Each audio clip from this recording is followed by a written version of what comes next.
గణపతి స్వరూపాలలో సంకటహర గణపతి స్వరూపానికి ఉన్నటువంటి ప్రాధాన్యత ఏంటి? సంకటాల్ని, విఘ్నాన్ని తొలగించేందుకు గణపతిని ఎందుకు ఆరాధన చేస్తాం? మనకు ప్రతి దేవతా స్వరూపానికి ఒక మంత్ర అనుష్ఠానం అనేది తెలియజేసింది ఆగమశాస్త్రం. దైవాధీనం జగత్సర్వం మంత్రాధీనంతు దేవతాః అన్నది శాస్త్రవాక్యం. ఈ సకల చరాచర సృష్టి దేవతల ఆధీనంలో ఉన్నది. ఆ దేవతలను ప్రసన్నం చేసుకోవాలి అంటే మంత్రము ద్వారా మాత్రమే పట్టుబడే వారి యొక్క ఆ తత్వాన్ని మనం గ్రహించే ప్రయత్నం చేయాలి. వరసిద్ధి వినాయకుడు అంటే నువ్వు కోరిన కోరికలన్నీ తీర్చేవాడు. కోరిక తీరటం కోసం నువ్వు చేసే సాధనలో నీకు అనేక సంకటాలు ఎదురవుతాయి. ఆ సంకటాలన్నీ తొలగించాలి అంటే సంకటహర గణపతిని మనం పూజించాలి. ఇలా వక్రతుండ మహాకాయ కోటి సూర్య సమప్రభ నిర్విఘ్నం కురుమే దేవ సర్వకార్యేషు సర్వదా. ఈ సృష్టి రచన చేద్దామని బ్రహ్మదేవుడు సంకల్పించినప్పుడు శ్రేయాంసి బహువిఘ్నాని అని ఆర్షవాక్యం చెప్పినట్టు అనేకమైన విఘ్నములు ఎదురు కావడం ప్రారంభించాయి. అప్పుడు ఆయన తనను ఆదేశించిన పరమాత్మను ధ్యానం చేశాడు. ఆ పరతత్వము ఏనుగు ముఖంతో ఆయన ముందు గణపతి రూపంలో ప్రత్యక్షమైంది. అదే ఓంకార స్వరూపం కూడా. అలా ప్రత్యక్షమైనటువంటి గణపతిని వక్రతుండ మహాకాయ కోటి సూర్య సమప్రభ నిర్విఘ్నం కురుమే దేవ సర్వకార్యేషు సర్వదా. సర్వదా సర్వకార్యేషు నిర్విఘ్నం కురు. ఏ పని నేను ప్రారంభించినా నీవు విఘ్నం లేకుండా నన్ను కాపాడమని బ్రహ్మదేవుడే పరమాత్మను గణపతి రూపంలో ప్రత్యక్షమైనప్పుడు ఆరాధించి స్తుతించాడు. ఆదిశంకరులు అనేకమైన వాంగ్మయాన్ని మనకు అందజేశారు. మొట్టమొదట వారు రచించినది కనకధార స్తోత్రం.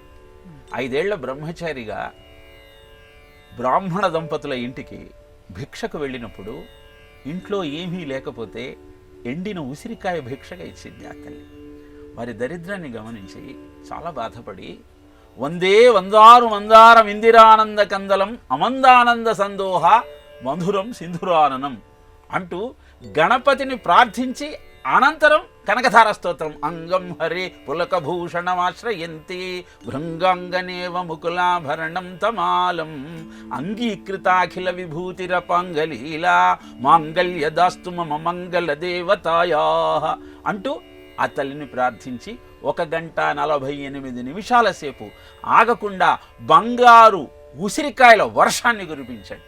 ఈ దృష్టాంతాన్ని మీకు ఎందుకు తెలియజేస్తున్నానంటే ఈ జీవితం అనేటువంటి అద్భుతమైన పరంపరలో బంగారు వర్షాన్ని నువ్వు కురిపించుకోవాలి అంటే సంకటహర చతుర్థి నాడు సంకటహర స్వరూప గణపతిని నువ్వు అర్చించగలిగితే ఆయన బంగారు ఉసిరికాయల వర్షం కురిపించి నీ జీవితాన్ని అద్భుతంగా మార్చేయగలుగుతాడు.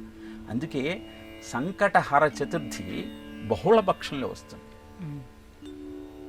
వరసిద్ధి వినాయకుడిని మనం భాద్రపద చతుర్థి నాడు అంటే శుద్ధ చతుర్థి నాడు మనం పూజిస్తాం. అంటే అర్థం ఏమిటి? మొదట ఒక కోరికతో నువ్వు జీవితం ప్రారంభిస్తావు.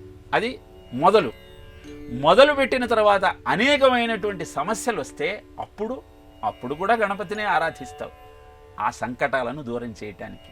అంటే సంకల్పం చేసుకోవాలన్నా, సంకల్పం చేసిన తరువాత దాన్ని సాధించుకునే ప్రయత్నంలో వచ్చేటువంటి విఘ్నాలను దాటి ముందుకు నువ్వు ప్రయాణం చేయాలన్నా నిన్ను రక్షించేవాడు గణపతి.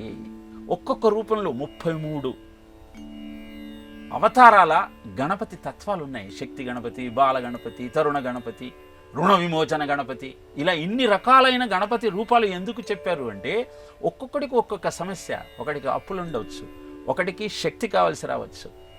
ఇలా వాళ్ళ కోరికలను బట్టి వాళ్ళు అభివృద్ధిని సాధిస్తూ సమస్యను పరిష్కరించుకుంటూ ముందుకు సాగాలి అని భావించినప్పుడు వారిని కాపాడగలిగిన తత్వమే గణపతి తత్వం.